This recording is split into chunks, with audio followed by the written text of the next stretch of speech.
Yeah, it's on. Hello, everybody. Welcome to the webinar on the Universal Periodic Review.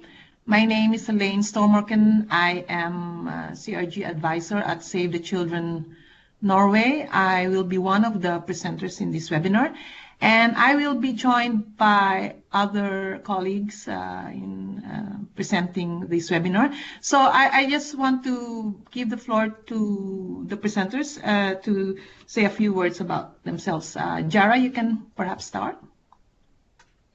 Hello, good morning to everyone. I'm Diarra, so I work in the Geneva Advocacy Office, and I'm Child Rights Advocacy Advisor, and happy to also co-present this webinar with Lalaine and other colleagues. Barty?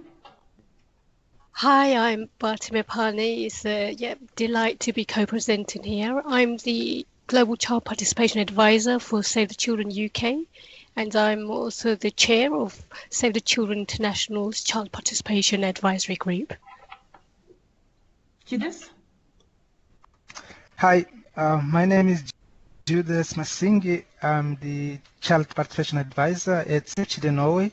So I'm really very happy to join this as a presenter. Mamoon? Hi, this is Mamoon from Bangladesh. I am working as a manager civil society, and I'm going to share the experiences of Bangladesh on nuclear process and follow-up. Yeah. Eva? Did we lose Eva?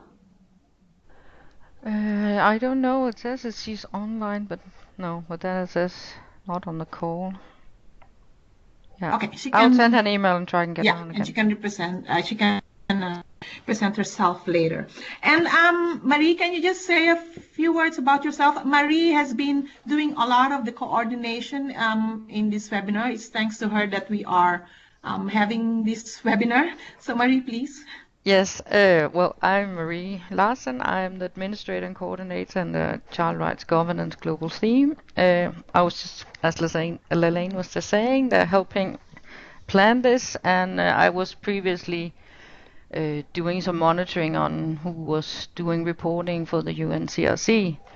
And as you know, Diarra from Geneva has done so for the UPR. But now Sweden and Norway is taking more over, so they also, Lalaine from Norway is leading this process, and we hope that they can continue this work. But I'm just assisting. No, but you've done a lot of work. You've been inviting people, and you have been sending all these background documents in the presentation. So thank you so much, Marie, for all the assistance that you've given for this webinar. Now, for the other participants, how many do we have now? Are there many? You can write probably your name and also from where you are based on the left-hand side in the chat box, so we know who's with us in this webinar. Okay? Right. Objectives of the webinar are threefold. So firstly, to generally enhance our knowledge on the Universal Periodic Review. Secondly, to share information on how the UPR can be used as a tool for child rights monitoring, reporting, and advocacy. And thirdly, to share experiences on how to use opportunities for child participation in UPR advocacy. So there have been webinars before on the UPR, also training events, but those events and webinars have focused a lot on advocacy. So for this webinar, we are also giving attention and focusing on child participation. The outline for this webinar is as follows. So first, I will be giving an introduction and linking this UPR to the CRG Common Approach, the Child Informed Reporting and Advocacy, or CIRA, followed by Diarra's presentation on the UPR cycle process and the different phases. And then Barty and Judas will present and lead the discussions on opportunities for child participation. And we're lucky to have Mamoon from Bangladesh and Eva from Albania to share with us their experiences in engaging with the UPR process. And also very, very happy that a child representative will also join us and share her experience in giving oral presentations in the pre-session in Geneva. So I hope that Eva is able to connect again. So we also invited Senegal, our colleagues in Senegal, to share their experiences, but unfortunately we didn't get any confirmation. So we will only have Bangladesh and Albania providing or sharing their experiences. Then I will give a very brief run through the timeline for the UPR reports for sessions, the 28th, 29th, 30th, and the 31st sessions, and then proceed into looking at what UPR submissions should contain. And lastly, Diarra will give a presentation on advocacy. I hope that we will have time for questions afterwards. So please note down your questions. You can also write it down on the chat box on the left. Of course, if there are pressing issues that you need to raise while we are giving presentations, please, interrupt us. Now, as I said earlier, the UPR is one of the mechanisms which is being promoted under CIRA, which is the CRG, the approved CRG common approach.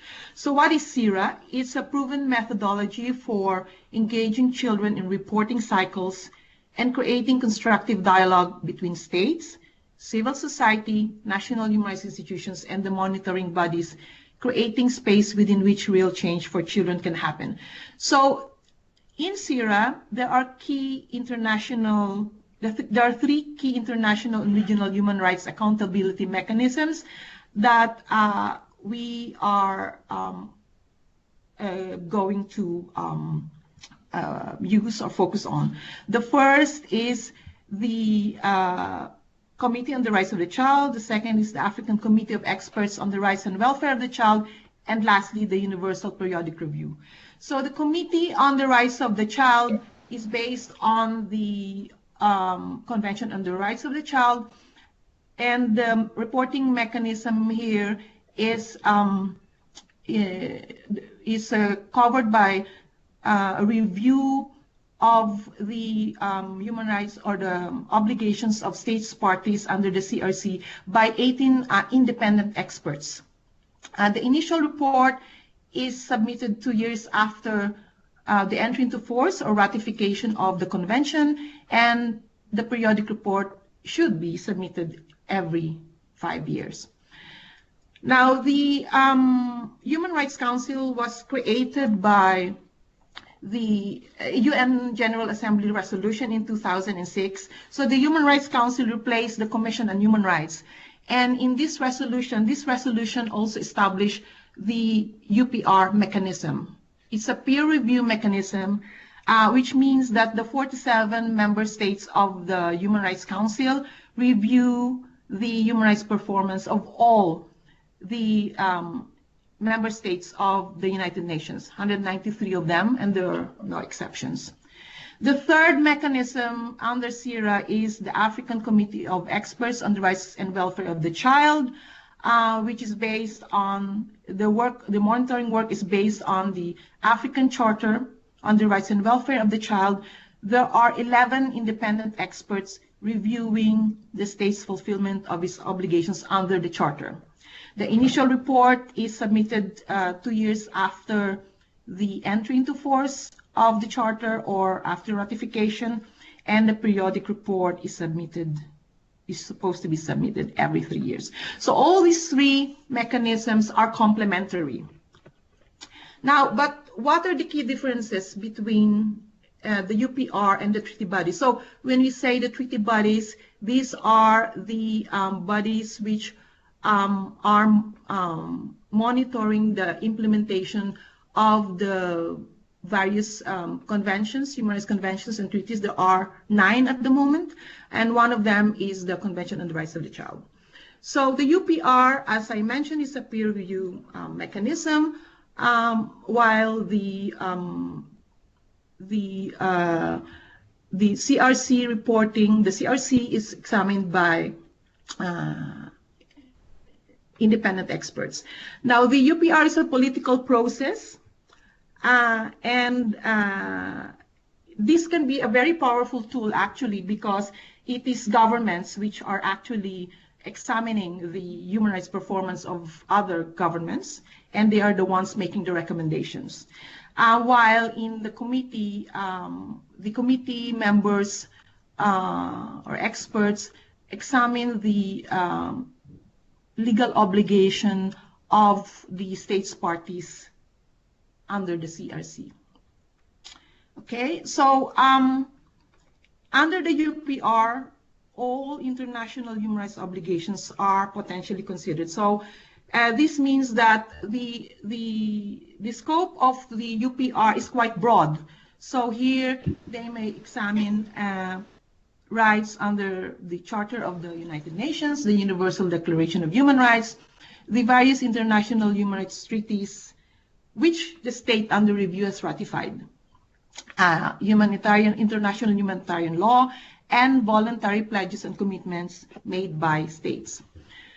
While the committee is examining only one treaty, okay, and that is the CRC, the Convention on the Rights of the Child, but all the articles in the treaty are being considered.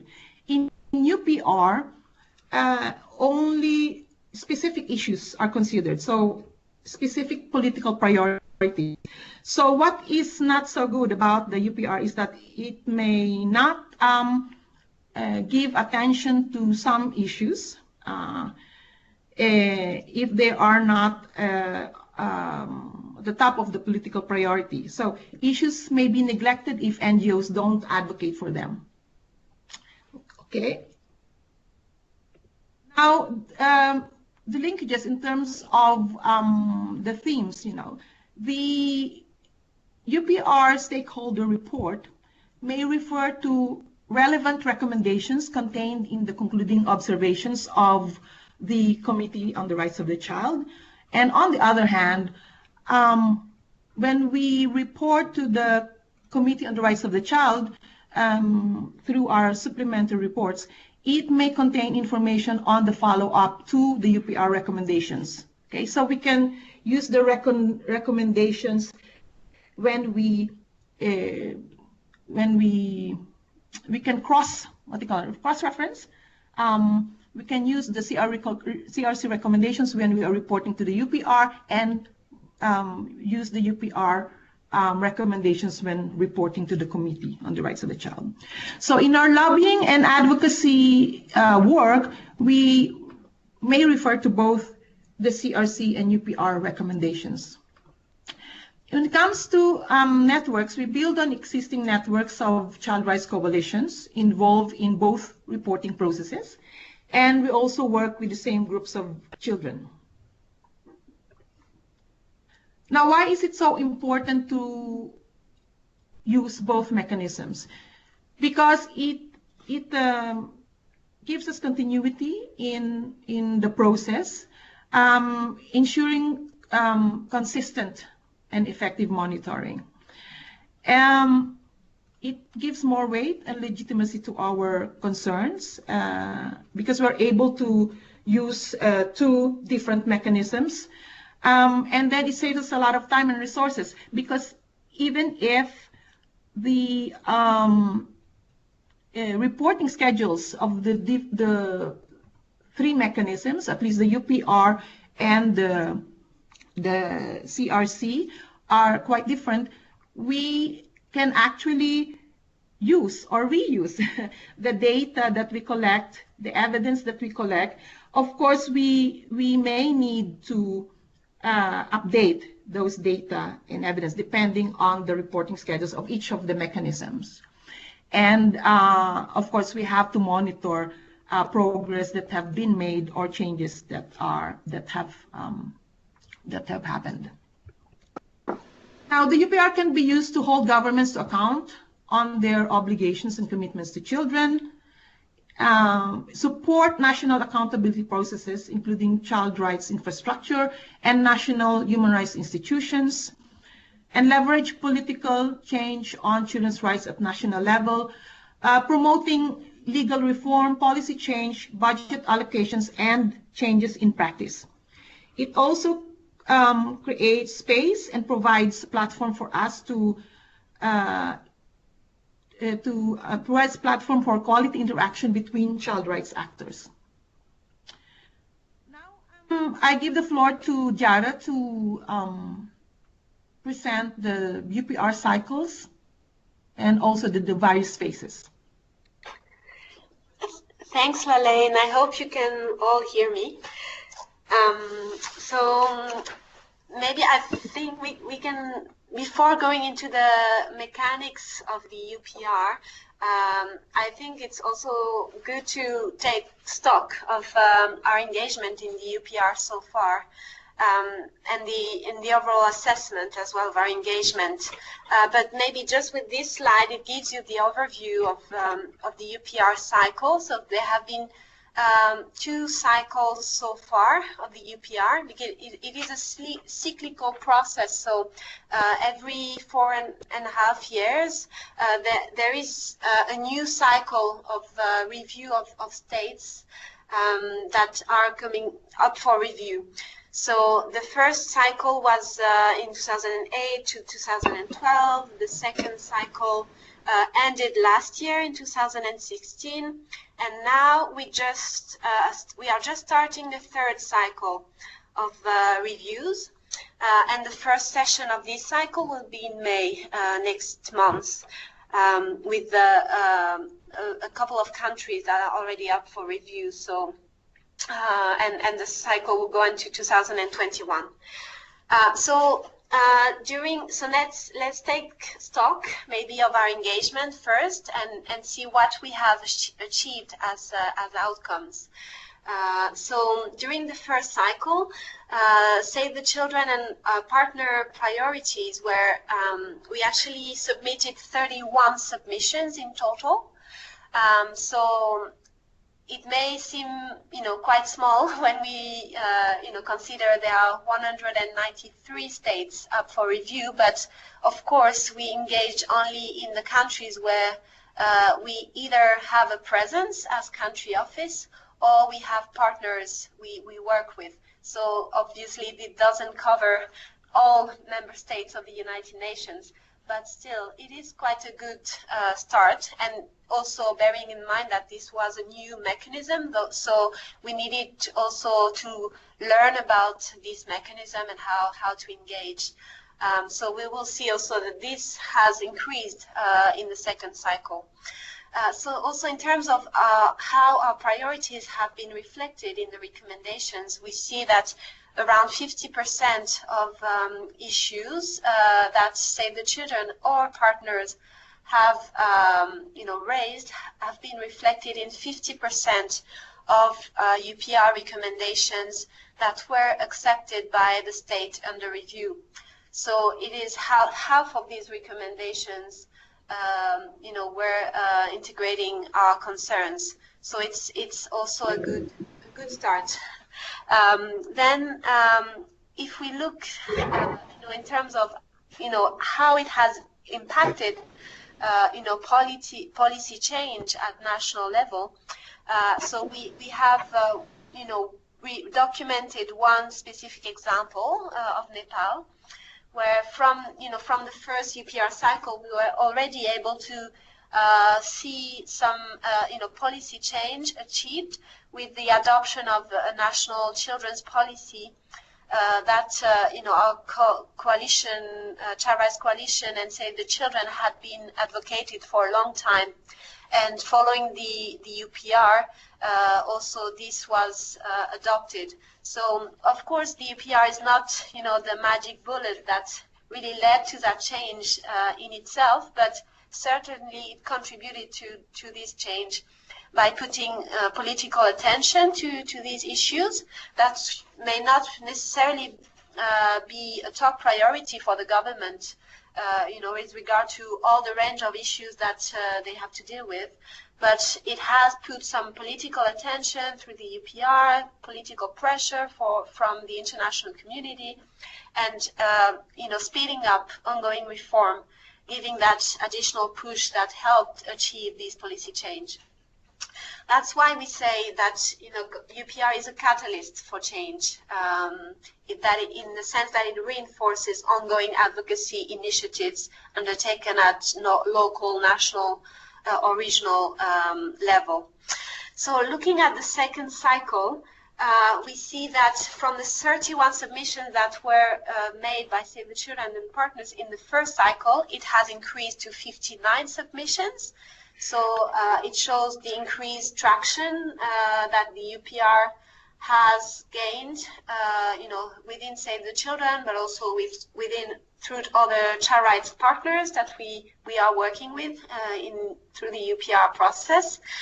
And also in terms of advocacy, we see an increase in terms of the issues that have been reflected in the recommendations accepted by the state under review. So over a 3-year period from 2012 to 2014, over 71% of the key child rights issues that we have been raising with partners have been reflected in the recommendations.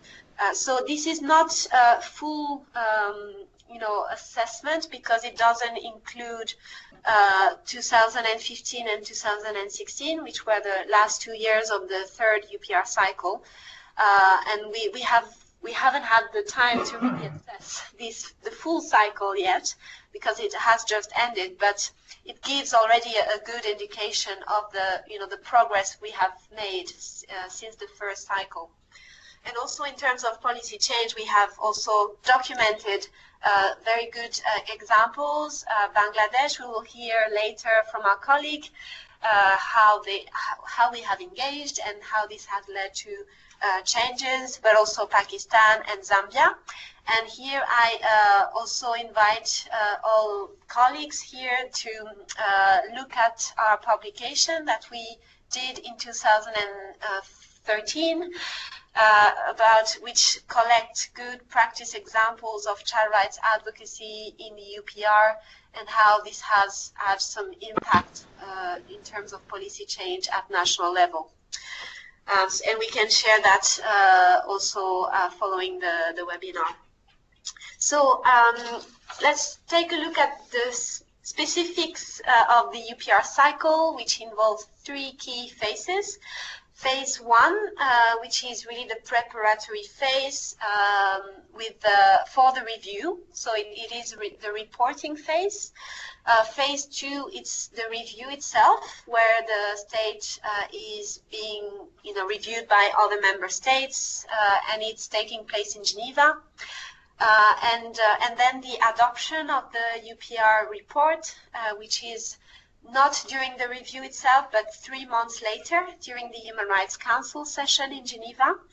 And then phase 3 is the implementation phase, and it is actually one of the most important phase to ensure that all the recommendations are implemented in practice. So let's quickly go through each phase. So phase 1 is the preparatory phase, as I mentioned. So there are 3 reports that are being considered for the UPR review.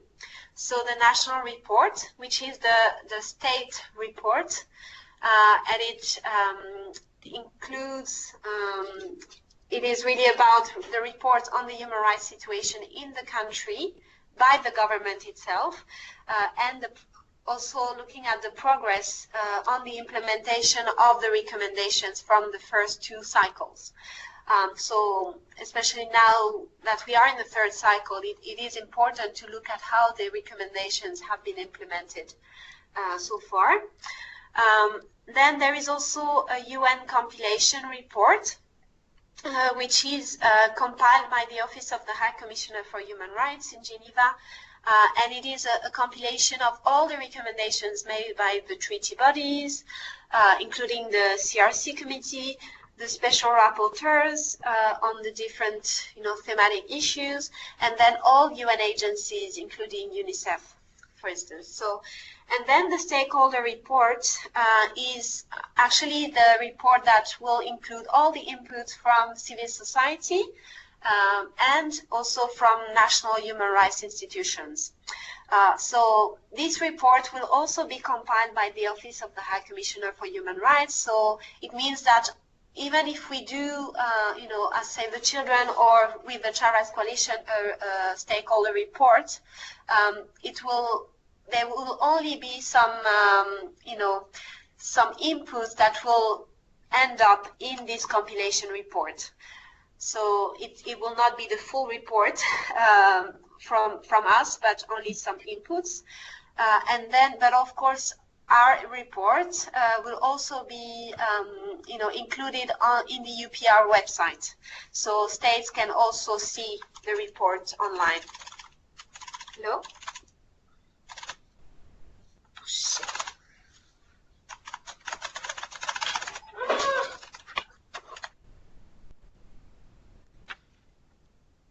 Hello?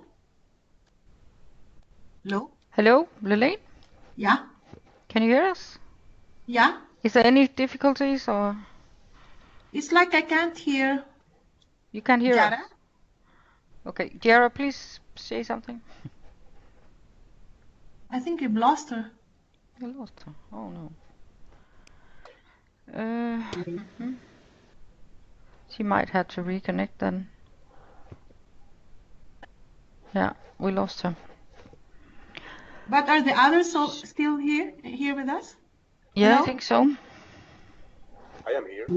Yes. Okay, it's only Diarra we lost. Yeah, she will have to try and reconnect.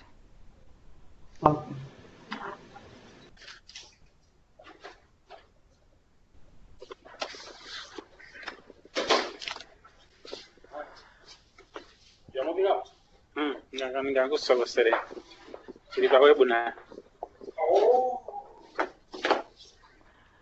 Should we wait or can we? Is there any way we can continue? I think, yeah, she's not Can you on. send her a message, Marie? Yeah, she's Ask probably her trying to reconnect, but yeah.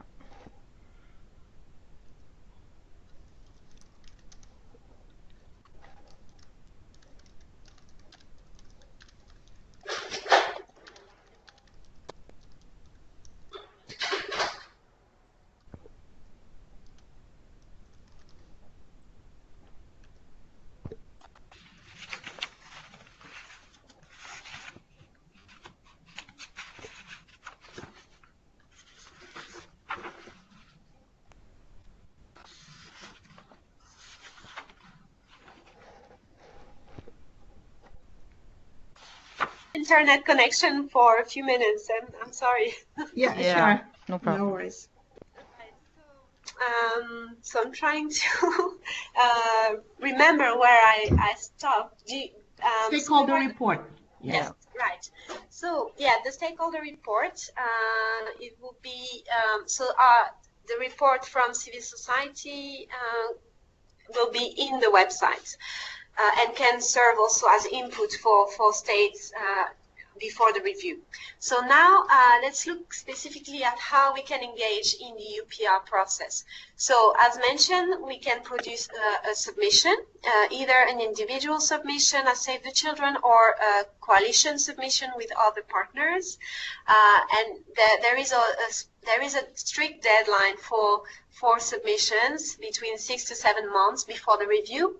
And we already have, the calendar with all the dates for civil society submissions available already.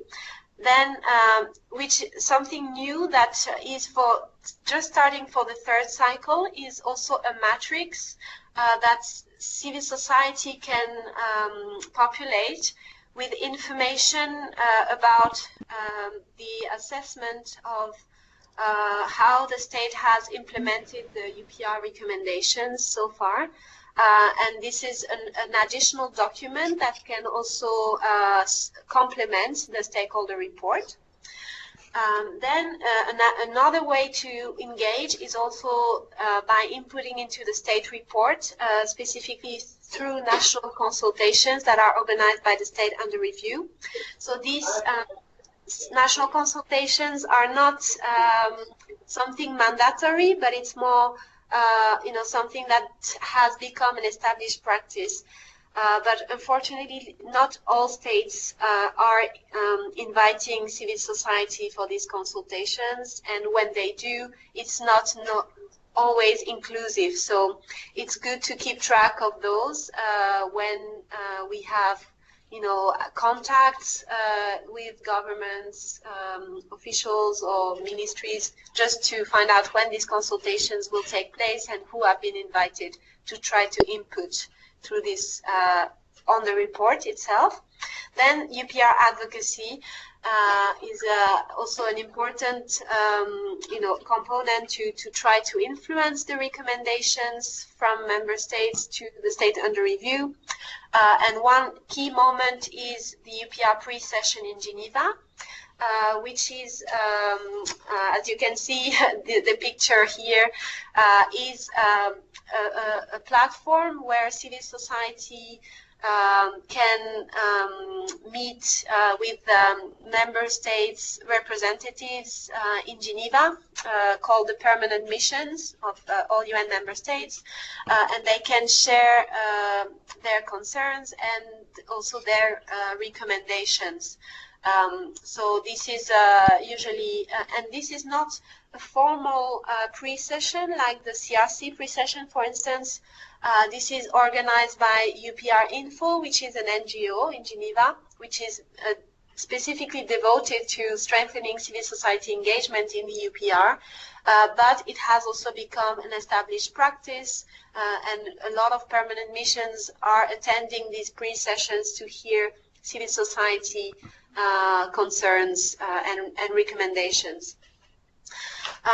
So here we look at the phase 2, which is the review itself. So there are three sessions a year in Geneva.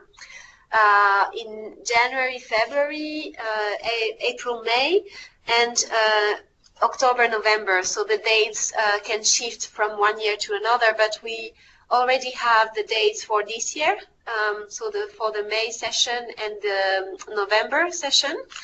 And there are usually 14 countries that are reviewed at each session. Here the NGO engagement is limited. Basically, we cannot intervene during the session. It's only member states, because it is a state-led process. So there is no opportunity for CSO to make statements, for instance.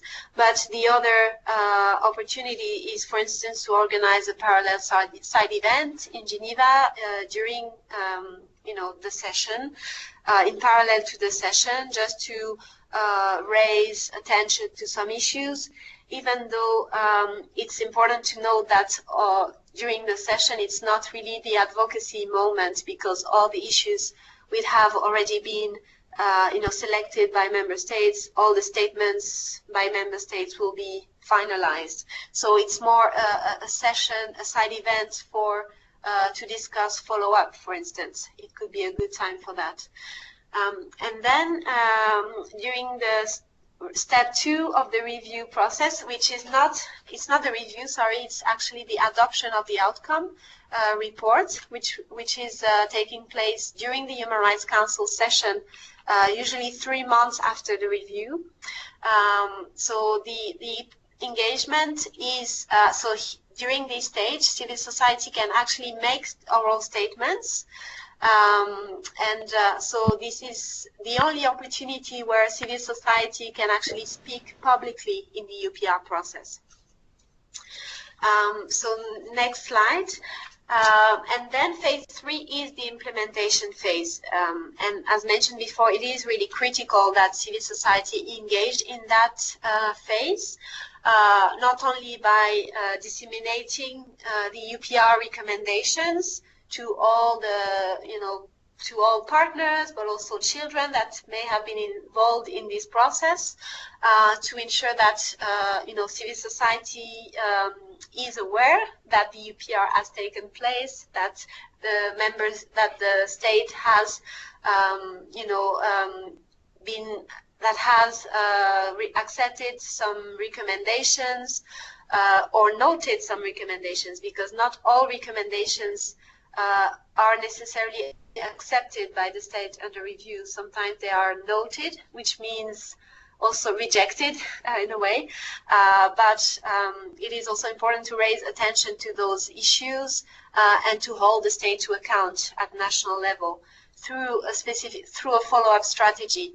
And some monitoring tools have been developed already by other NGOs, and we have an example in the next slide of a monitoring tool, which is specifically for the UPR. So as you can see, it tracks, each a group of recommendations based on the themes. So here the example is gender equality. So there are several recommendations that are grouped in that cluster.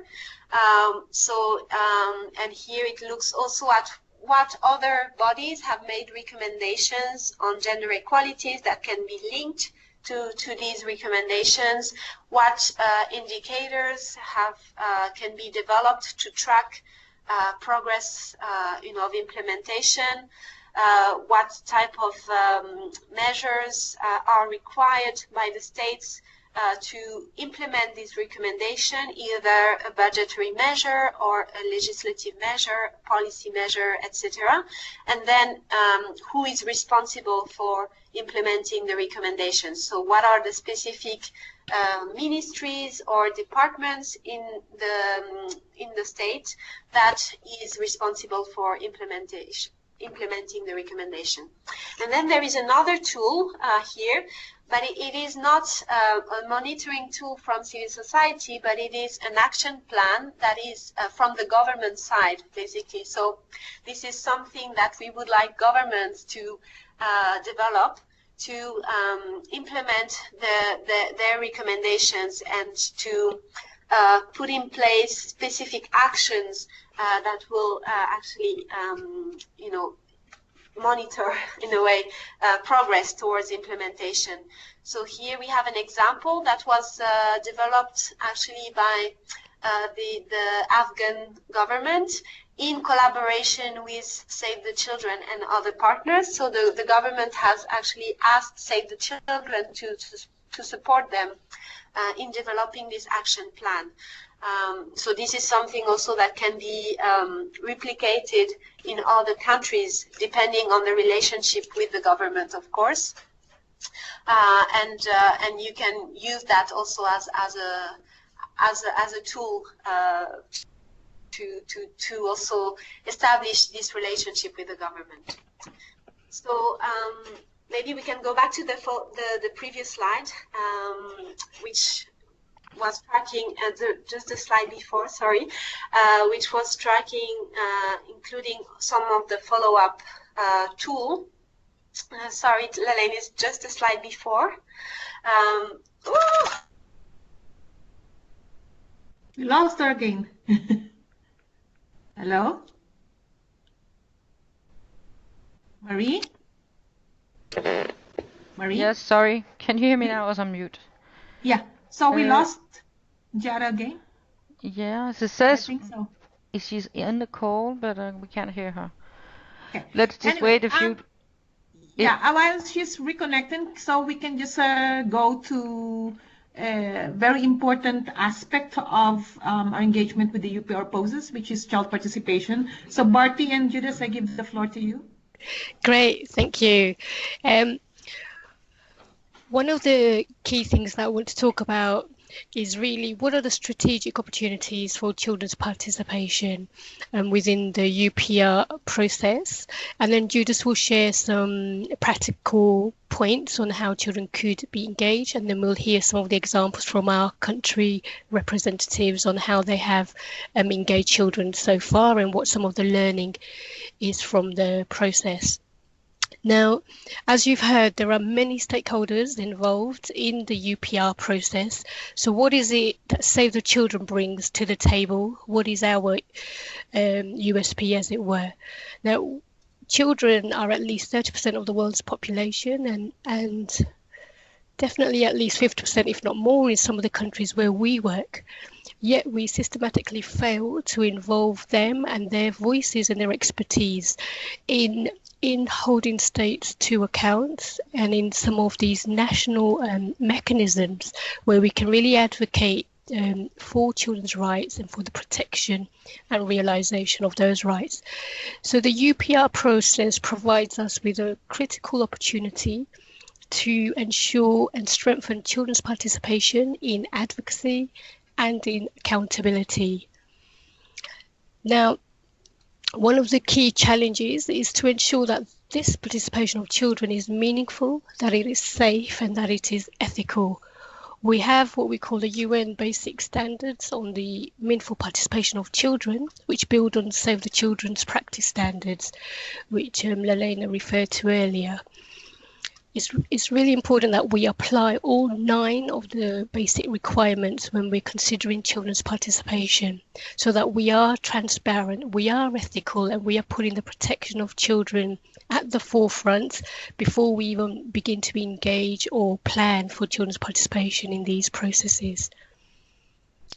As an organisation, we're also committed to ensuring that we're managing expectations, that we're not setting children up to fail, that we're not creating structures or processes where the expectations of children are not managed effectively, or of the other stakeholders involved.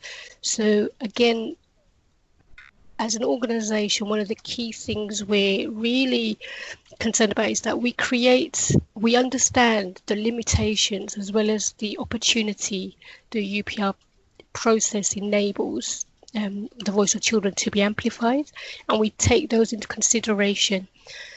And to ensure children's participation is safe, we conduct risk assessments to ensure that we're clear on what some of those risks are, we understand them, and we put measures in place to manage them effectively. So Save the Children does not only recognise children as beneficiaries, but also as key stakeholders, as critical agents of change, who are active, who have a voice, who have an expert opinion and a voice and an experience to share. And the UPR process enables Save the Children to be a catalyst and to be a leader that creates those opportunities and those dialogues between children, other stakeholders, and in particular the state under review. So here, when we're talking about children's participation, we really want to optimise that potential around strengthening child participation in advocacy in relation to their rights and the violation of their rights, and in accountability, holding the state to account. And here we want to see not just Save the Children or other civil society, but children themselves directly holding states to account for their actions, for the follow-up of the implementation of the recommendations. And Save the Children's role would be to create those opportunities and those processes in a meaningful way, where, for example, some of the questions that maybe the review teams or the teams that pull together the various reports, some of those accountability questions could be built directly from the voices and expertise of children themselves. So whilst they may not play a huge role in writing the actual reports, those reports focus on the things that actually matter to children, and that their accountability questions are being addressed. Judith will go into a few more specific examples, and so will some of the other colleagues that will share later. And then also talking about children's voices reflected in the UPR. Here we're talking about not children's participation as an activity or as part of the UPR process, but across the entire cycle. So from phase 1 to 2 and to 3. We're keen to ensure that we generate the evidence where children are part of the preparation, So we don't wait till year 4 before we start involving children, but we have a strategy in place. We have a plan in place right from the beginning where children are part of that process for generating the data and the evidence that will inform the various reports, not only the stakeholder civil society report, but there's no reason why children's voices should not actually be reflected in the state report. So here, Save the Children can play a critical role in creating dialogue between the state and children so that their voices and experiences are actually reflected in the state's own report, as well as our report, as well as civil society report. In relation to the UN compilation report, here again, there's no reason why we should not be seeing on a systematic level where children and some of these treaty bodies, some of the ambassadors, for example, or key officials that are inputting into the UN compilation report, platforms created where children can hold them to account, Q&A sessions based on some of the recommendations, and to check on the progress going forward. So here we wanted to see children's participation across the 3 reports, as well as across the 3 phases, and particularly focusing on children's participation in advocacy and accountability, but looking at the bigger picture that ultimately this is a mechanism that brings states under scrutiny and holds them to account on their mandate to ensure the realization of children's rights. As Save the Children, we hold a strong value and a strong mandate ourselves to bring to the forefront children's views, their expertise, and generate the evidence from children directly, as well as being that catalyst that bridges the gap between the state and children and the civil society in relation to children's participation in advocacy and accountability. So there I just wanted to put across the context, our own legitimacy being questioned if we're not bringing to the forefront children's voices and expertise, and optimizing the potential, not seeing this as another activity, but as a strategic tool to advancing children's rights and the realization of those rights, as well as holding states to account in terms of progress in realization of those rights. I'm just going to hand over to Judith to say a few words, and then to each of our country reps who will be sharing practical examples.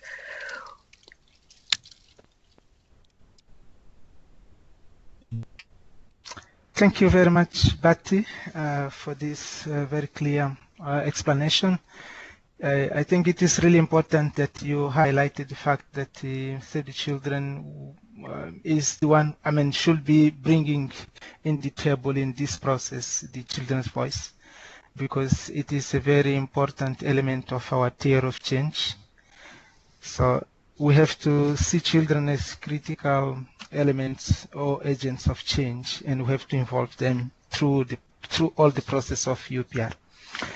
So what I can add right now is some of the practicalities in terms of what helps things to happen or to work better in process of engaging children. But have already mentioned the importance of applying the UN 9 requirements of child participation.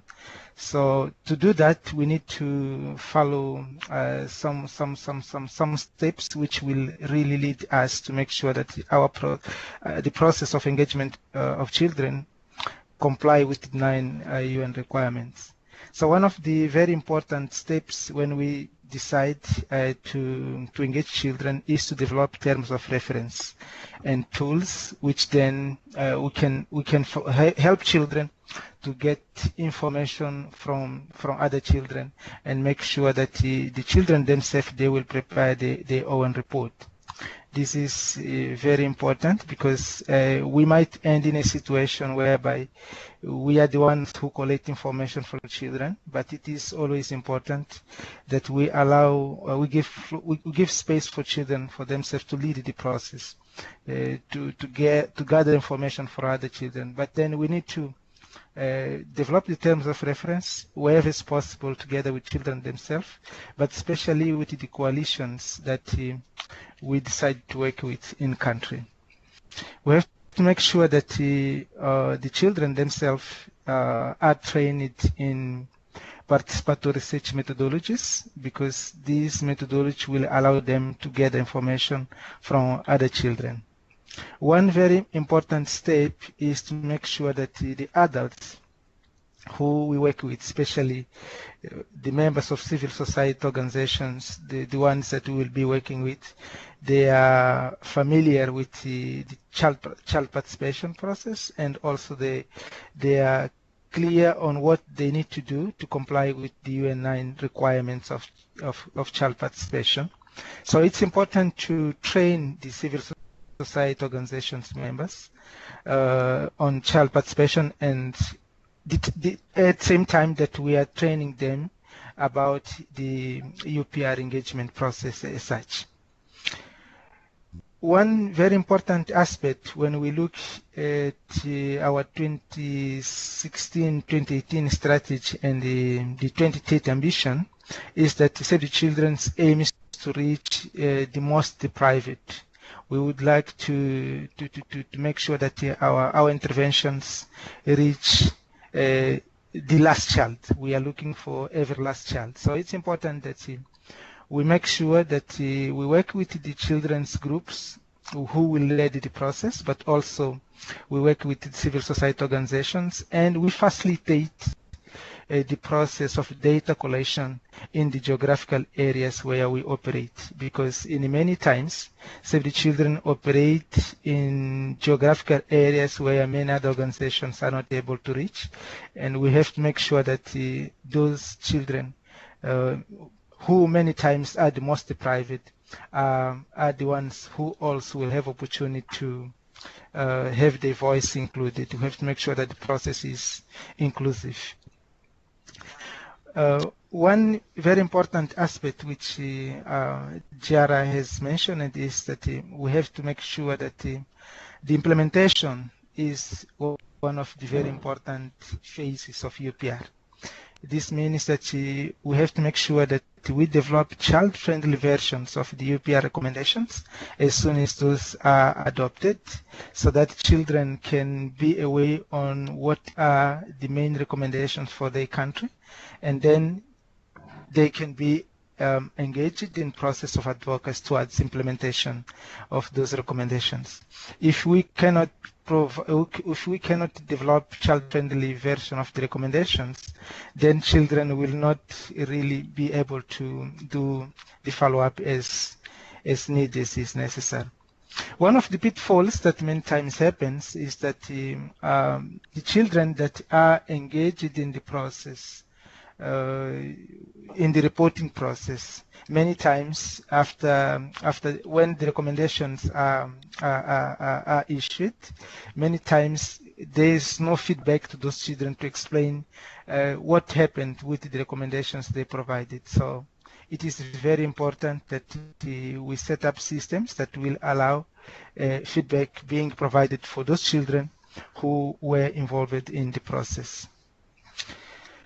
Of course, when we want to engage children in the development of the action plan and the advocacy, we have to make sure that we follow the practical steps in terms of the engagement of children in advocacy. So then it is important that we read the publication of Save the Children, which is about how to engage children in advocacy. This has been helping in many countries, so that people or staff or partners will be able to implement interventions according to the standards which prove it to be effective in terms of the engagement of children in advocacy. So we tried to invite our colleagues from Senegal to share the experience, but we did not succeed on that. But I want to just share a few on what happened with Senegal in 2018. So Save the Children in Senegal managed to work with the local coalition on child rights, which is CONAFE, and they submitted children's recommendations through the process of UPR. And there were 5 recommendations, and 4 of them were adopted. Those recommendations were related to enforcement of law on exploitation of children through begging, and non-existence of children's code in Senegal, mobilization of, and significant financing of child protection interventions, and free care for under 5 years. One thing which was most important is that the most deprived children in Senegal, they were involved in this process. So this was one of the very important practices that came out from the experience in Senegal. I'm happy to learn that our colleagues from Zambia are here, because one of the very important practices which I noted when I was preparing for this presentation is that the child-led media in Zambia, they met with parliamentarians after the UPR session in Geneva to disseminate the recommendations. So this is very, very important. And they also shared the recommendations in their own blog. So they managed to use the social media, the new technologies, to disseminate the UPR recommendation. So it was a very interesting innovation that came out from Zambia. I think I will just stop here so that the country offices can share the experiences and lessons learned. Thank you. Thank you very much, Barty and Judas. And now we just move on to Mamun's sharing of their experience in Bangladesh. Mamun, please. Yes, thank you, Mani. Actually, I can't see the presentation. There it is. Yeah, but I have the presentation. So it's from 20 slide to 31st slide. Yeah, but I can explain without screen. I have the presentation. So yeah, from Bangladesh, actually, we got 41% of the total population of children. And just brief about Bangladesh. And the government has ratified UNCRC in 1990s and the other international human rights conventions. So Bangladesh is very much regular on the reporting and participating in the different human rights monitoring process. And actually in 2011, Save the Children first have organized a sharing with our partners about this UPR process. And then CIRA, which is the Child Rights Governance Assembly, a civil society networks of 17 NGOs come together and show their interest to participate and prepare a child focus UPR report. So that's the starting point from Bangladesh. And we have been given the technical support and liaison with our Geneva office to prepare this report. And the CIRA members actually took the lead to prepare the first draft of the report, and then they have shared with the Ministry of Women and Children Affairs and with other government relevant functionaries like the Ministry of Foreign Affairs and some National Human Rights Commission in September 2012, and they finally submitted the report in October 2012.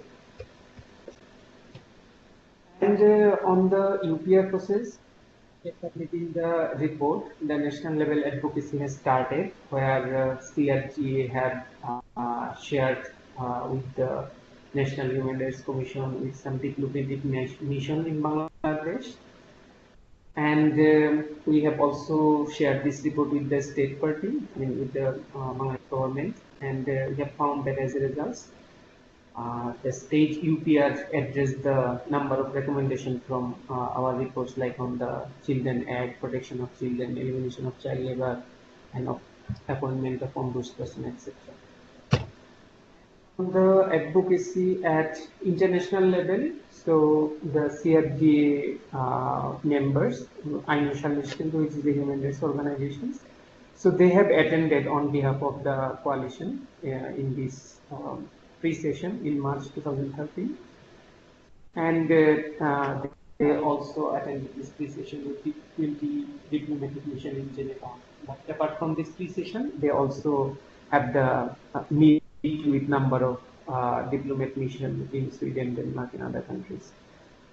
And as a result, 3 out of 5 key priorities concerned have been recommended directly by the state in their working group. The 3 important part was the establishment of an ombudsman, enactment of Education Act, and the Children Act. So these actually are our history of engagement in the nuclear reporting process, the first phase, second phase. So the follow-up, which is one of the key important aspects.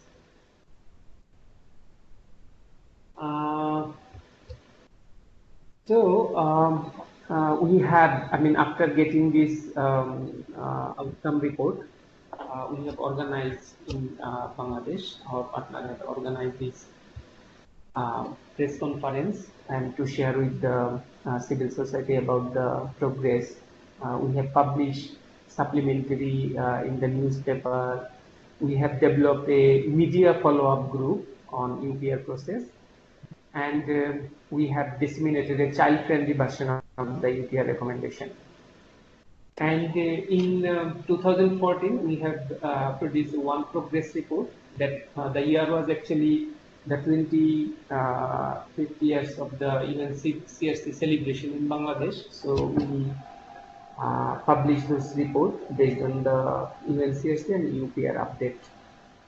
And we realized that there are a number of actors, there are a number of NGOs who also submitted the UPR report, child focus organization. So we bring all the organizations together in one forum, including CRGA, and we formed a greater coalition named Child Rights Advocacy Coalition in Bangladesh.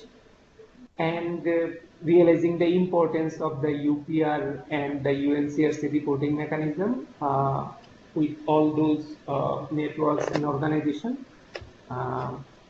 like 6 INGOs is with us, like World Vision and Plan International Bangladesh, Homes Netherlands, 6 INGOs, 3 children's networks, child rights organization networks. So altogether 10 organizations have formed this Child Rights Advocacy Coalition in Bangladesh, particularly to continue monitoring the child rights situation, producing report regularly, follow up the CRC and UPR recommendation. So that's one significant progress we have. And this coalition, the greater coalition, which is prepared the midterm assessment report, and to give more focus on the UPR recommendation, we have identified the most under-addressed 3 recommendations from the UPR process, so that we specifically give an emphasis on the recommendation which has not given that much emphasis. And we also shared this midterm assessment report with the civil society organization, National Human Rights Commission, with the government, and we also encourage the state party to produce the midterm assessment report. And also this coalition has started to building a capacity of government on the, so that government also take initiative on the most under-addressed recommendation. And the key learning from this process that we have, like civil society organization, different civil society organization have different priority, and they always would like to bring this priority in the report, so it's a bit challenging. Obviously, we have some lack of evidence and information and data to make the report reach, and as well the follow up with the government. So this is key part, that monitoring and generate evidence from the field. And the diverse civil society organization have positions on child rights issues on different organizations, like on the children ombudsperson. Some organizations prefer the children commission, some organizations have children ombudsperson. So those kind of debate is there. And one of the key challenges from the government side is that there is a very poor coordination in government side and the concerned ministries on the implementation of this recommendation. And our challenges is that government office often the focal person changes, so we can't actually continue track the government position on those issues. We have the key challenge in office, like different civil society organizations still not aware about this UPR process, the recommendation, media and child rights activists. So it is very important that how we popularize these UPR processes within the civil society organization, government, media and child rights activists. So that's important. And one of the learning for us is while we have developed this child rights advocacy coalition and bring all the international organizations, the networks together for a unified monitoring process, we found that's very effective, because all the organizations have many information and data from their program, from their projects, which we can coordinate and collaborate to utilize this information and data for the follow-up of those UPR recommendations. That's one of the important aspects of this UPR follow-up process. And this year we already started this process of producing this report, and actually we are coordinating all the organization and network members for producing this report. So actually that's the experience from Bangladesh. Thank you. Thank you very much, Mamoon, for sharing with us your experiences. I'll entertain probably one or two questions if there are any questions from the participants or clarifications. No? Otherwise, you can save it for later. Now we want to move on to Eva to also share with us their experience in Albania. Hi, Lalaine. Hi, everybody. Hello. My name is Eva. I'm part of Save the Children Albania country office. I'm in charge with child rights governance program. And I have been in charge as well with the UPR process in 2013-2014. Promoting child participation for achieving change in children's lives stands at the core of our work. We as country office have a long experience in working with child group, a group of children called Voice 16 Plus here in Albania. They are known as Voice 16 Plus. They do monitor child rights, and they do as well advocate for the implementation of child rights. Today, this group has become a child movement in the municipalities of cities where the project has been implemented so far, and it still is being implemented. Children have advocated for their rights on a local, national and international level by making researches, preparing and presenting reports, and as well by giving recommendations.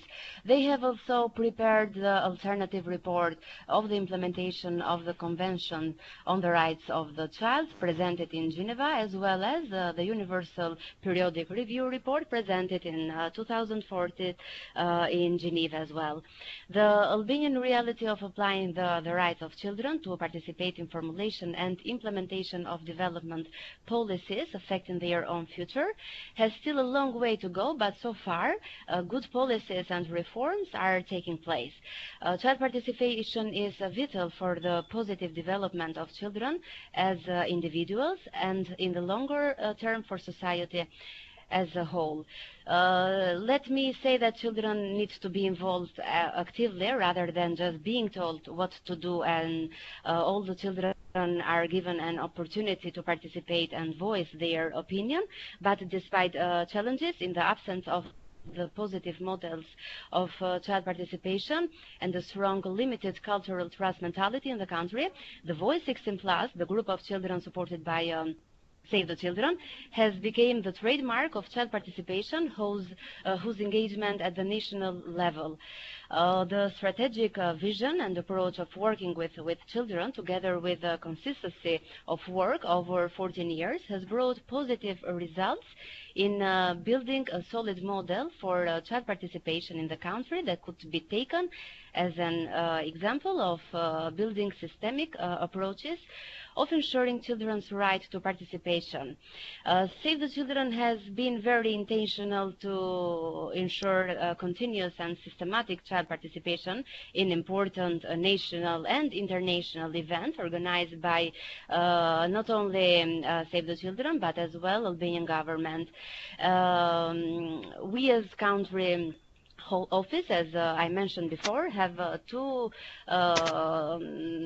experiences regarding the international reporting mechanisms, such as UNCRC and UPR. Those experiences were not only wonderful for children, but also worthy for their future, because measures and actions were taken by the government in order to improve children's life. As right holders, let me say that children were enabled to be involved at all levels, and they contribute to the fulfillment of their rights and hold the authorities to account. Being part of those two processes, such as UPR and UNCRC, children representatives of Voice 16 Plus group have experienced the impact of their participation and how their opinions have influenced and achieved change in Albanian reality. With me is Dorina, our representative of child-led group. She presented Albania in the oral presentation in the pre-session in Geneva, and now it's her turn to talk about her experience and how she has been involved in the process and the whole process of UPR. I'm going to let her to present. Thank you. Thanks.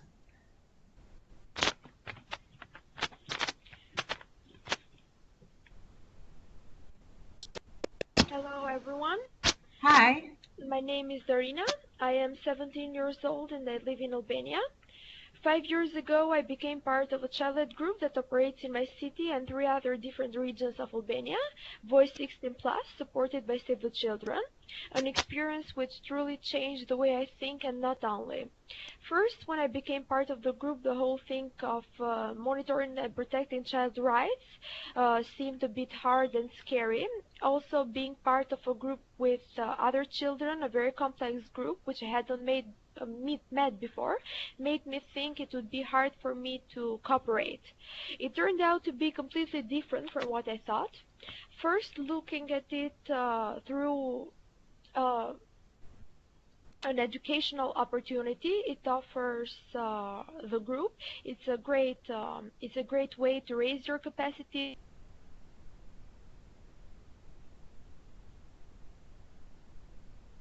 No, I lost her. Based, exchanging experiences.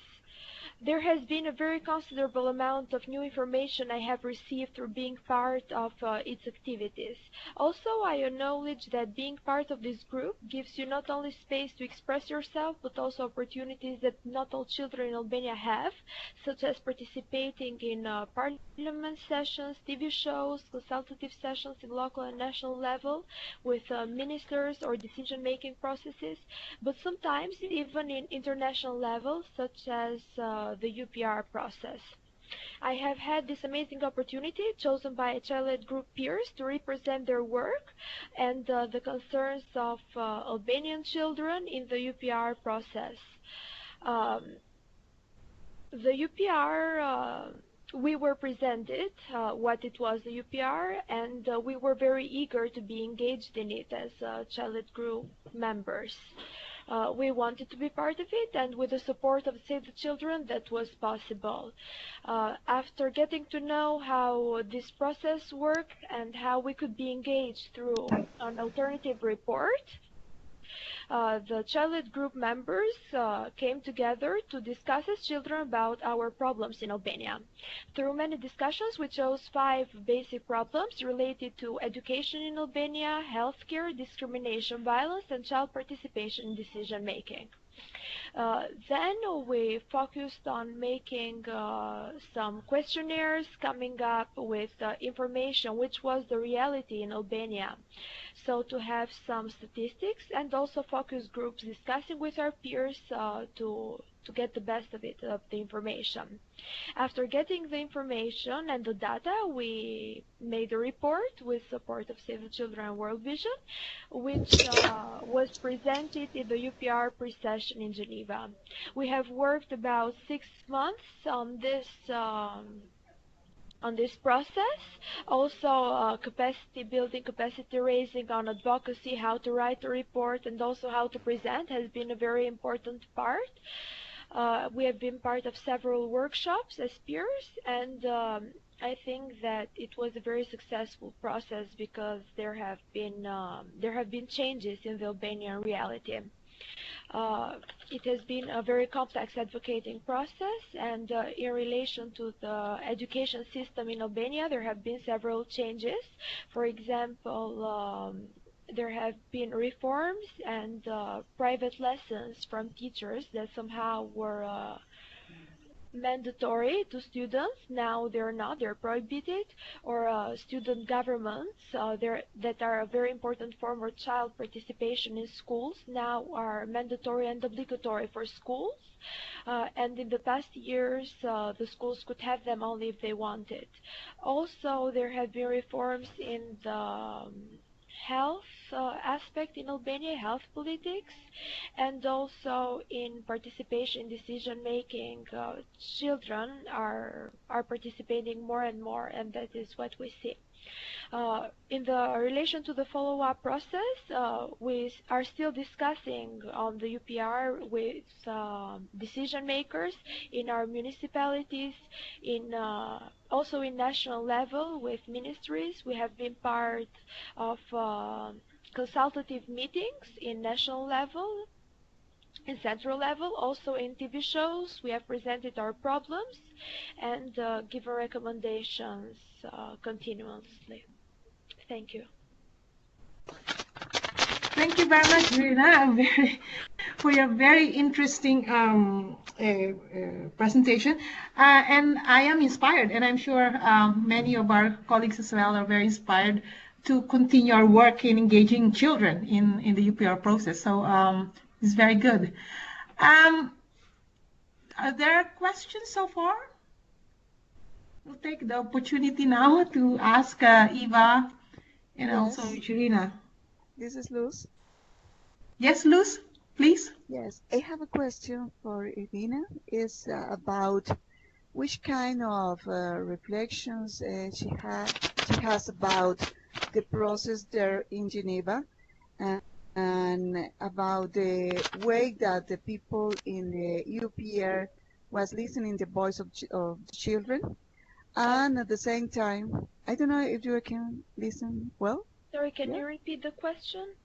Yeah, okay, again. I want to know if you can share with us some maybe 2 or 3 key points that you think that children should have in mind when are presenting this kind of reports in front of the UPR. Okay, I think that first, children should raise their capacities and go through trainings and workshops in order to be able to communicate freely in public and to know how to present the key issues, because the time is limited, and also to understand the whole process. There should be information on how the process works and how they should be engaged, and also I think that the follow-up part and knowing what to do after so that the work doesn't end at the session is very important. Thank you. Thank you. Hi, Dorina. This is Diarra from the Geneva office. It's so nice to hear you. It's been a long time, but really, really great to see you are still engaged after, the wonderful experience, of having you here in Geneva, engaging in the UPR. We were already inspired by you when you came here, 3 years ago, and really, really happy to see that you have continued your engagement, including in the follow-up. So I was just had a quick question. I was interested also to hear about how you reported back to the other children about your experience in Geneva, and what were the reactions from the other children, and what kind of specific follow-up activities you developed at national or local level to disseminate your experience and the recommendations, but also to ensure implementation of the recommendations. Thank you. There has been a specific workshop here back in Albania to present the whole process to the old children in different groups and regions, and the session in Geneva. About the follow-up part, we previously had a follow-up plan, and according to that we had meetings in our municipalities, meeting with the child protection unit, child rights units in our regions. Also, there have been TV shows, media conferences, workshops, trainings with peers, meetings with missions and embassies, targeting authorities at national and local level, and also developing tools to engage children. We also have a combination of high-level bilateral and collective advocacy meetings with government officials and embassies, and also awareness raising through the media. It was a tool that we used, including TV interviews and press articles on the UPR process. We were also invited as speakers at the Parliament of Albania to discuss on the issues that we raised during the UPR process, and we were asked to give recommendations to improve the child rights situation in Albania. So it was a wonderful experience for me too, and I'm glad I was also part of the follow-up process, not only the session and the UPR process in Geneva. Thank you. Thank you. Thank you. Yes. Any more questions? Otherwise, we move on. Okay. There is still an opportunity later. I hope we have to hurry a bit. Sorry. Yes. So it's really, really great. Colleagues and also Jorina can share the experience. But now, before I go into briefly, Lalaine, can I just? Somebody was trying to say something. I don't know if they have a question for the child, or who was trying to say something. Yeah, this is Luz, but I don't know if it's only for the girl. The question is about all the process, because I want to know not just the time that you spend to do like one process like this, because she said that they took 6 months at least, but the kind of resources, for example, the money and people involved in this kind of process, because I think that to do one process that could be really, really wide and involve many children could be really expensive sometimes. So how can be the way to solve this kind of problems, because always the money and the time and all this kind of resources is a problem to solve.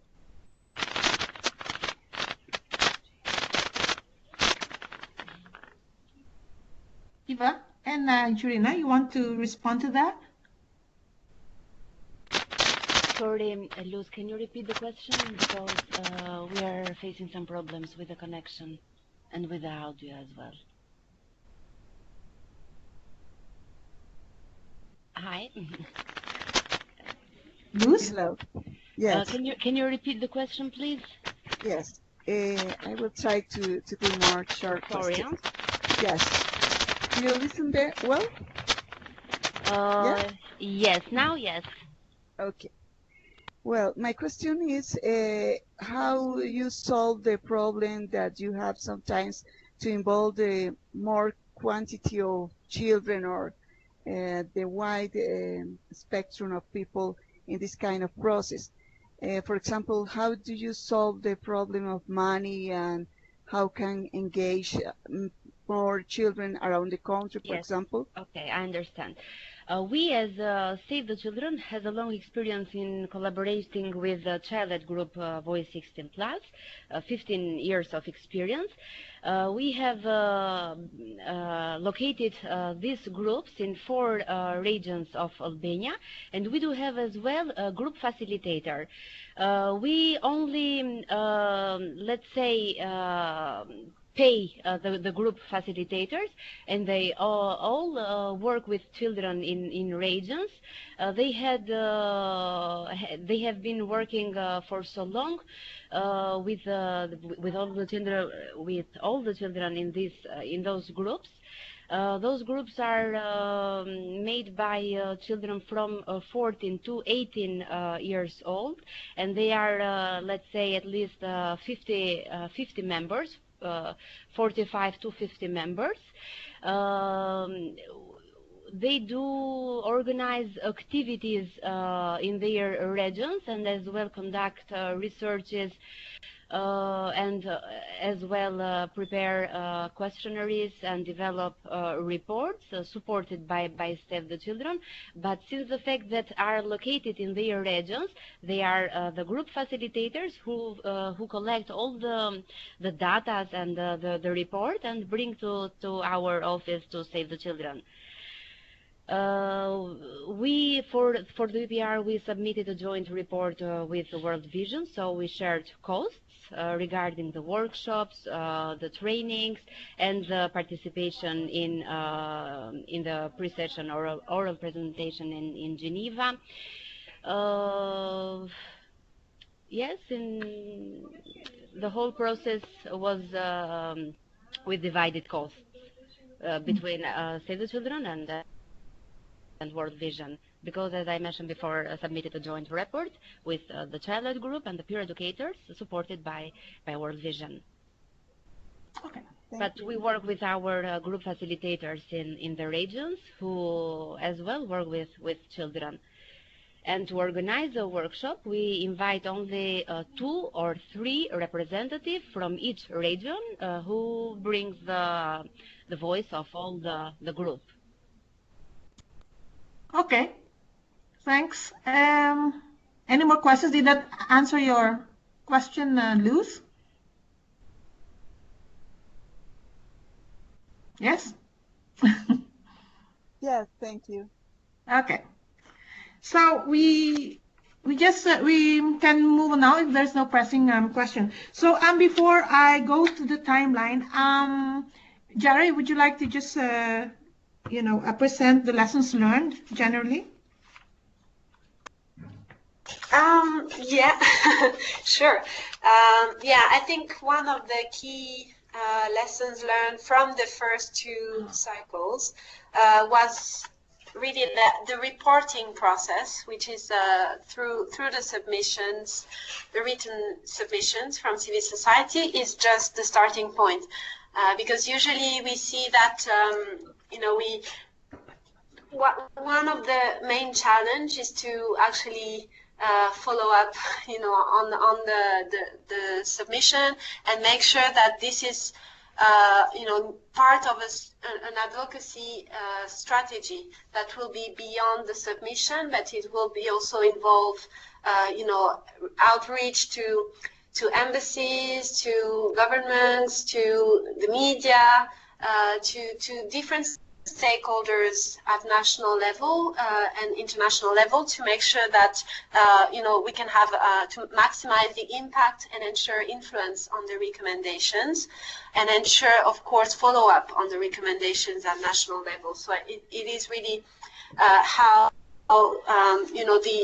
this strategy is involves more time and resources, maybe, but especially time to ensure that there is coordinated efforts and that we can really push for implementation afterwards.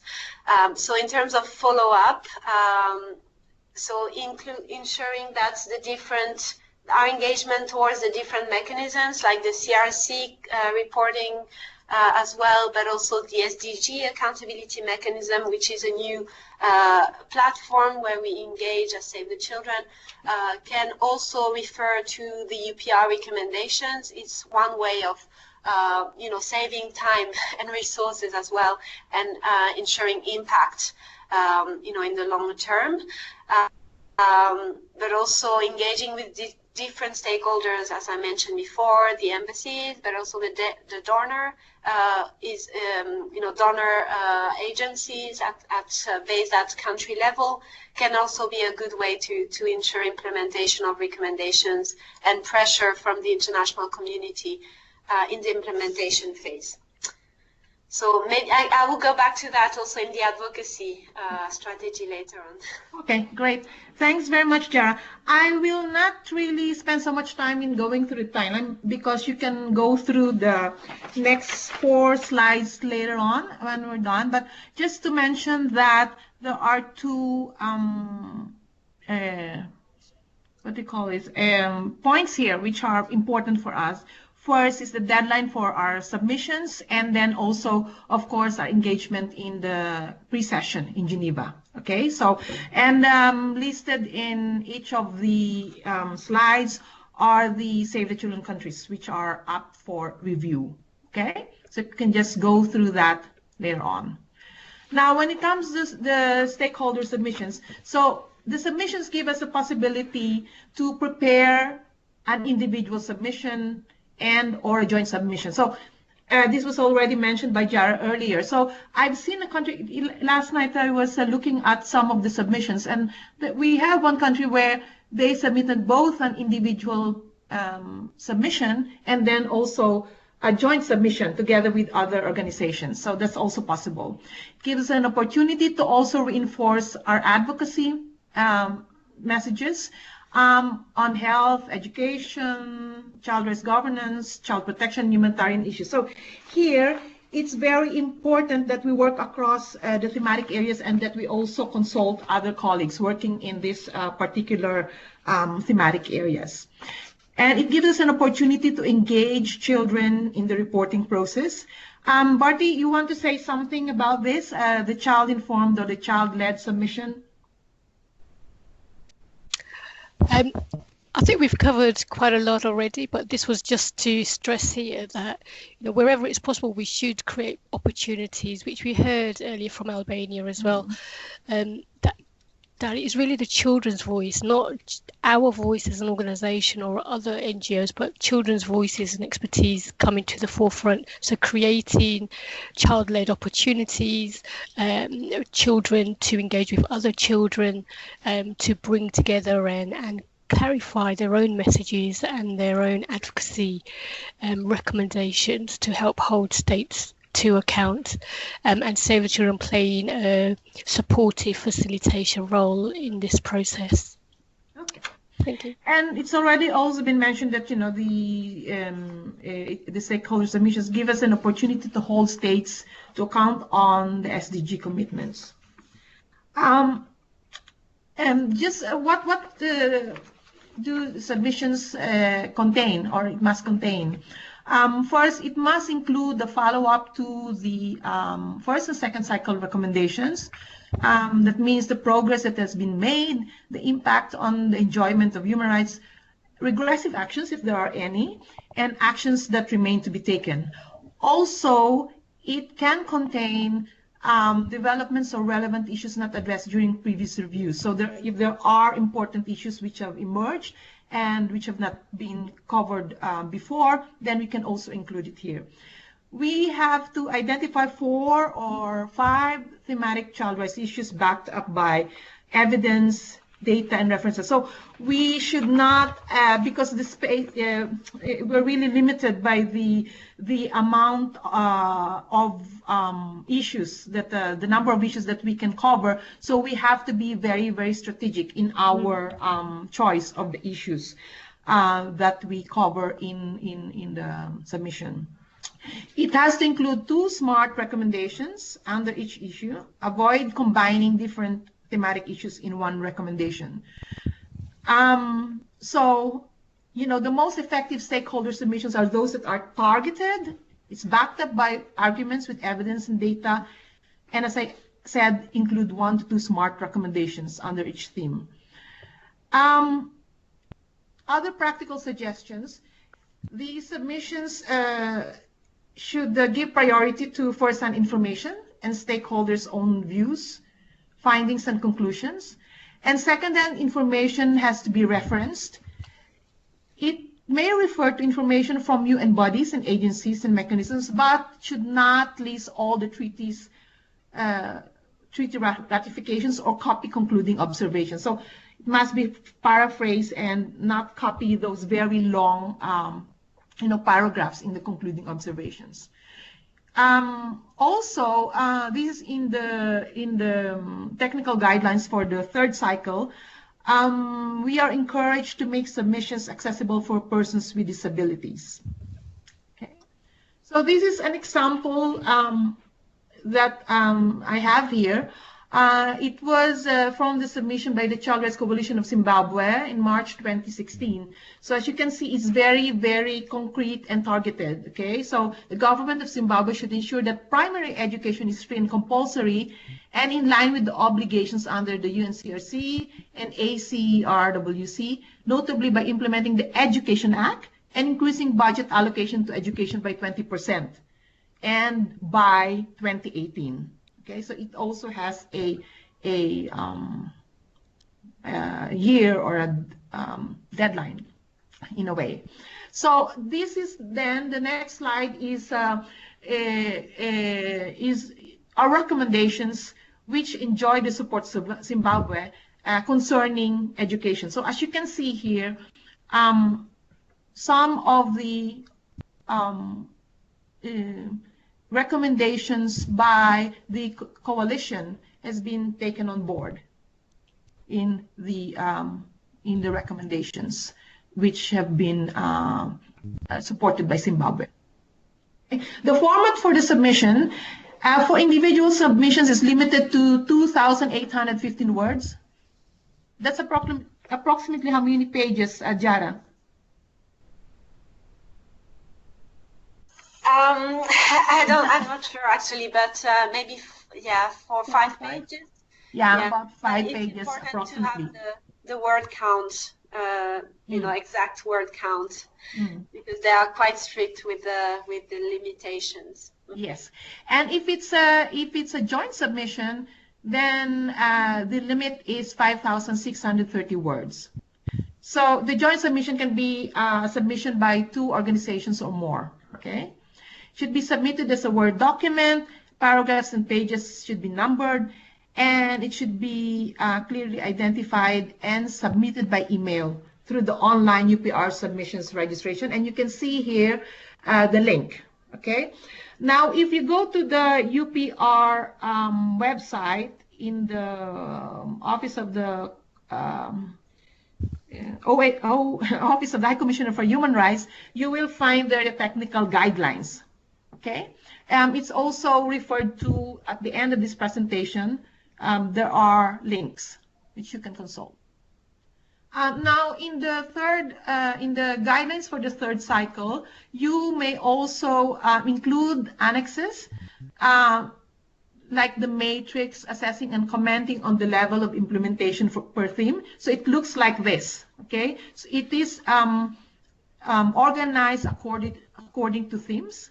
So what I have here is the recommendations for Guatemala. Okay, and then on the last column there, you can fill that in with assessment and comments on the level of implementation. And then you can also include this in annex reports, such as the midterm periodic progress reports, which Diarra has mentioned earlier. Okay, so I think that's all I have for the what the submissions can contain. As I said, you can consult the technical guidelines for details or specifics. Okay, Diarra, I give you the floor for advocacy before we run out of time. Right, thank you. Briefly, this is, so the advocacy is throughout the cycle, throughout the process, basically.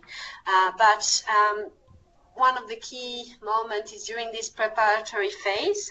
So once the submission from, the stakeholder submission has been, produced and submitted to the Office of the High Commissioner, then it is really the time to do active advocacy towards the permanent missions in Geneva, but also the embassies of the different states at country level. So they are not all, they don't all have enough a presence, but many have embassies in the country under review. So it's also very good to target those embassies as they are also a key stakeholder in identifying the priorities that will be included in the statement during the UPR review. And also beyond the embassies and the missions, it's also good to target the ministries of foreign affairs or justice at capital level. So, for instance, Save the Children, we work, we have different members, and we can also engage members, to share our submissions and advocacy document with, our relevant contacts in the ministries, also in the different countries where we have members. So, what should an advocacy brief include? So this is basically a summary of the stakeholder submission, but in a condensed format. So it should be really very short, 3 to 4 page document, and also very targeted, as mentioned before. So it should really focus on key priority issues. And it is also important to really highlight the assessment of the progress in terms of implementation of the recommendations from the previous cycle, as mentioned before. So it is included in the stakeholder report, but also in the advocacy document in a short format. But also what are the key gaps that remain, in terms of for tackling the issues that we raise in the document. So what, in terms of how do we document this by statistics, but also, based on, additional information, how do we want to really make the case for why this issue is important and why it needs to be addressed in the UPR. So another, beyond the key issues to highlight in the document, it is also good to include 1 or 2 questions that we would like, governments to ask to the country under review. Because in their statements during the UPR review, governments usually, raise questions. And also before the UPR session, they can also submit questions in advance of the UPR session. So in your UPR advocacy brief, you can also include 1 or 2 questions that you would like, governments to ask to the state under review. And then, of course, 1 or 2 smart recommendations, similar to what you have included in the stakeholder report. Maybe also just to quick reflection on the key issues to address. As mentioned before by Lalaine, it's important to be strategic also in terms of what issues we want to include in the advocacy brief. Because sometimes, when strategic in what terms, based on for instance, if there is a political process, going on, or a reform that is being undertaken with respect to a specific issue, then we can use the UPR to really give that final push and make sure that the reform process, is speeded up. So the UPR can be a good platform to raise that issue, but also to raise an issue that is completely neglected at national level. This is also an important platform, the UPR, to raise attention to this neglected issue.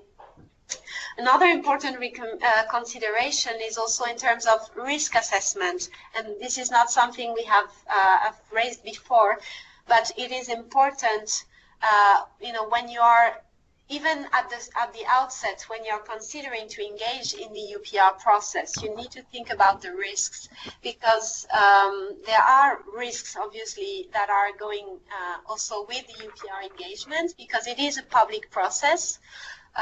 When you do a submission, the submission is public. It is available on the website. So if you are, raising some sensitive issues, then this may carry some risks also for the staff involved or the children involved. So it is really important to make that risk analysis from the beginning, and then consider whether it's best to engage publicly when there is no risks, or if there are risks, then to engage through private channels, for instance, to engage through, with selected embassies or missions that can be trusted and will not, mention that it is coming from Save the Children or for a specific group, of advocates. So it is really important to have that risk analysis as well. So in this slide, you will see really the full advocacy cycle. So advocacy needs to be throughout, following. So when you start preparing the advocacy brief, but also in between the UPR session and the adoption of the report. So this is this 3-month period that I mentioned before, between the UPR review and the adoption of the report by the Human Rights Council. It is also a critical time to do, some advocacy with missions, or in Geneva, we can help with that, or embassies at national level, to ensure that the recommendations that are pending, so the recommendations where there is no clear position of the state on whether they are accepted or noted, then it is important to ensure that the government accepts the recommendations that are relevant for, child rights partners and Save the Children. So then also during the adoption of the Council, as mentioned before, there is an opportunity to make an oral statement at the Human Rights Council where we raise again specific issues of concern and also highlight measures of implementation for the state. And then in follow-up, of course, this is also the critical time to do advocacy and to engage all these different actors that are in the slides. So the media, for instance, are also a critical partner we can work with to highlight the issues of concern, the recommendations, like Dorina explained before, using TV shows to raise awareness about the UPR and the dissemination also of the recommendations in the follow-up. Also working with national human rights institutions. This has been the case, in previous engagement. For instance, Nepal engaged a lot with the National Human Rights Institution to ensure that they will also be a key partner to follow up and hold the state to account on the implementation of the recommendations. So this gives a snapshot of what are the key stakeholders that can be involved in the different phase of the UPR cycle. So here, this is really a summary, and this will be the last slide of the UPR reporting and advocacy, because it gives really a summary of what are the key 10 steps to a successful UPR reporting and advocacy and monitoring, I would add as well. So this would involve first consult, prioritize, and strategize. So this is really at the beginning of the process. So to involve who should be involved, the Child Rights Coalition, child-led groups, what are the key issues we want to include in the submissions or in the advocacy. What is the risk? What is the risk analysis that needs to be undertaken, and how to develop an advocacy strategy? So these are the key considerations that child rights partners and Save the Children need to have from the beginning. Then the second step is to prepare a targeted individual or coalition submission.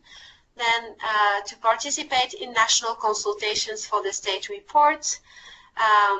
So also need to push for these consultations to take place and to be inclusive, including children, as we mentioned before, are also key to involve in these consultations to make sure that their voices and their concerns are also integrated in the state report.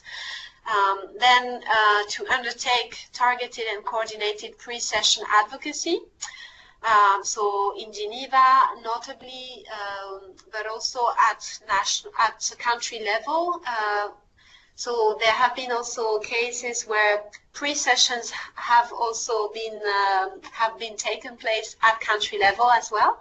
For instance, in the Philippines, just recently they held a diplomatic briefing with several missions, and several NGO partners came together to present their priorities. So the pre-session are not necessarily only Geneva based, but also can be at country level as well. And then, as you can see, all the different steps involved. So following the UPR working group session, undertaking advocacy on the pending recommendations, between the UPR review and the adoption of the report, as I mentioned earlier, preparing a 2-minute statement during the Human Rights Council, adoption of the report, where we can raise concerns but also suggestions for follow-up, and then analyze and disseminate the outcomes, recommendations is also critical to really raise awareness and ensure proper accountability of the states on the recommendations. So yeah, I think I will stop there, but I think this slide consolidates all the different steps in this process. Thank you, Ms. Diarra. We have 2 minutes. I plan to have 20 minutes for the question is part of this webinar, but as always, plans like that don't work. But we've also had opportunities to ask questions earlier. But if there are questions remaining, or you can ask them now, please. You can also type questions. Yeah, I can also type questions. I can see here, Sigurd is helping me. We might also want to send out an email with the recording of this, and then the suggestions that we have on the left-hand side, as we didn't mention them in the recording. So yeah.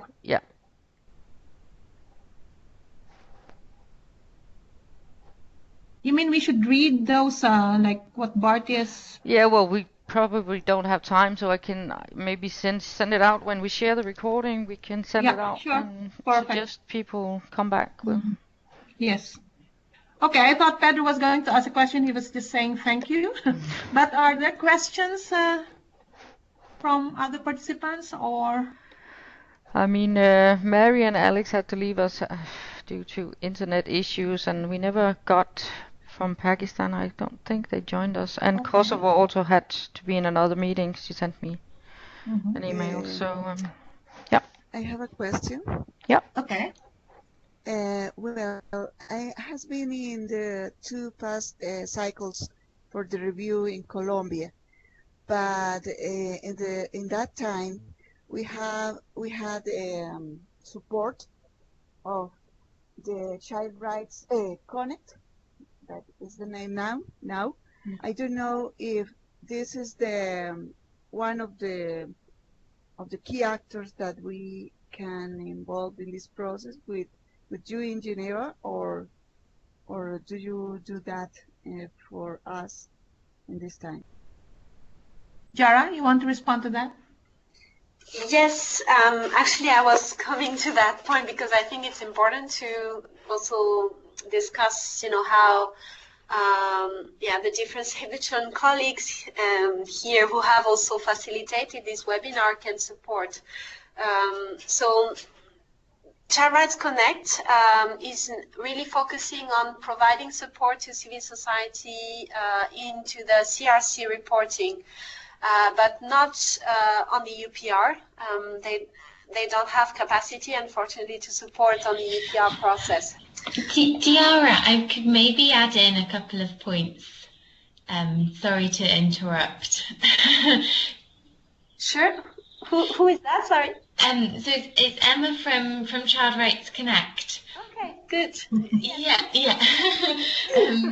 Sorry, no, and just really quickly to intercept just whilst you're on the topic, just to kind of highlight that Child Rights Connect for its members really offers the majority of the work we do is offering the technical assistance and the kind of capacity building for reporting with the UN Committee on the Rights of the Child. But many of our members are engaged in the UPR process, and this number is increasing. And so we have some briefings and some information and some kind of info fact sheets, and you can find these on our website, and so we offer some basic information, and we're doing lots more work and in collaboration with Save the Children as well, about how the different reporting mechanisms work together, and indeed focusing on some of the points we've raised today about linking to other accountability processes and the opportunities that actually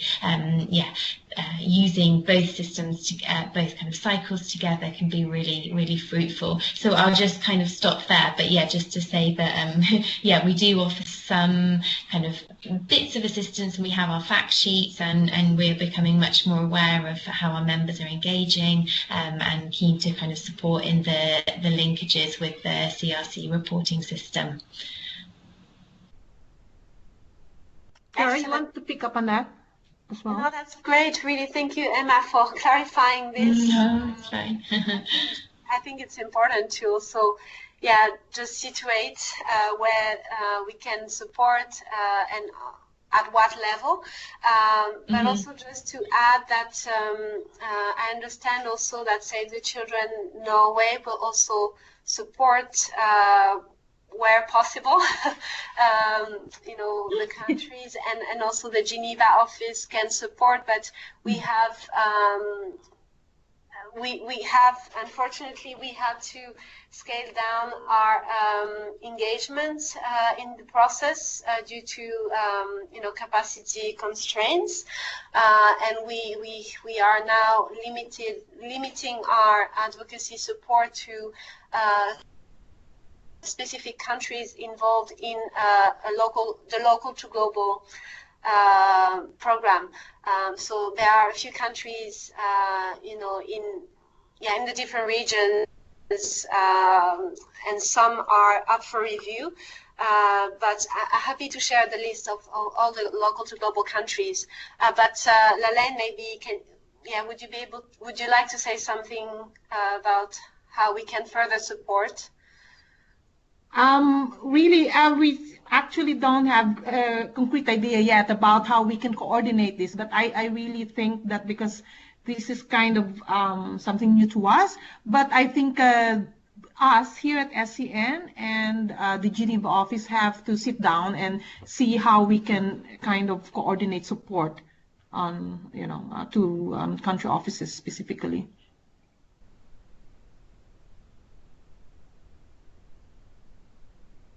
Hi, hello. Great. No, I think. Yeah, sorry, that's not really very concrete, but I can't really say much more at the moment how we could more concretely, provide support. I think we should really sit down with our advocacy office in Geneva to see how we can kind of divide, Yeah. labor in a way. Yes. Great. Yes. Thank you. Because Diarra, I was just wondering, what is your criteria actually in selecting countries? So for now, it's really based on this local to global grant that we receiving, and we have responsibility for supporting all the local to global countries in engaging in all the various mechanisms, including the UPR, but also other accountability mechanisms. So we have identified there are overall 16 countries in the local to global, that's why we have really we are selecting these countries for it's over a 5-year period, so for the next cycle. But we haven't looked at engaging with the other countries, and it has been quite challenging in the past year to coordinate and to support all the countries involved in the UPR, because it is quite intensive, labor intensive, to support all countries involved. So that's why we have to make that selection in a way, and this local to global grant gives us a basis for selecting the countries. But before, we used to be more inclusive because we had more capacity to engage in that process and to support, but it was not all countries either. We would last year we identified 10 countries for 1 year. Diarra, this is Sigurd. I think to end on a positive note, it's important to just state clearly that, of course, you and Lalaine are there as resourceful people, and it's always possible to approach you with questions. So you are there. But the problem is to see actually how much time we can use to support specific cases. That we will have to come back to in another setting, in another occasion. But I think this has been really a great experience, a great webinar. It really shows how much collected knowledge we have from the countries who have already done this child-informed reporting, and from you sitting in Geneva, in member head offices. So it's so much knowledge there, and it's a network that we can approach, and then we can ask questions, and we can point those who need support in the right directions. So that it's a lot of resources here. I think that's our starting point. Thank you very much, Sigurd, for that very positive note to end this webinar. We really don't have time. We've overstretched our time now. So I think we will be ending here. And if there are other issues that you want to raise or questions, please send an email either to me or to Marie or Diarra, and then we will try to respond to those clarifications or questions. But for now, firstly, before I thank everybody for participating, I just want to remind you that there will be another webinar on the CRC reporting next week. It's next week, right, Marie, on April 25. Yes, 25th, sorry. So, yes, yeah. So just remember Tuesday. That, please, because we've had this 3-part series of webinars on the African Charter, and now we have the UPR, and then next week we will have the CRC reporting. So I just want to thank everybody for taking the time to participate in this webinar, and also especially the presenters who have worked very hard the past weeks to make these presentations, slides, and then make the presentations today. Thank you so much, everybody, and have a nice afternoon. Thank you. Great. Thank you, everyone. Thank you very much. Bye bye. Thank you. Bye-bye. Bye. Bye. Thank you very much. Bye.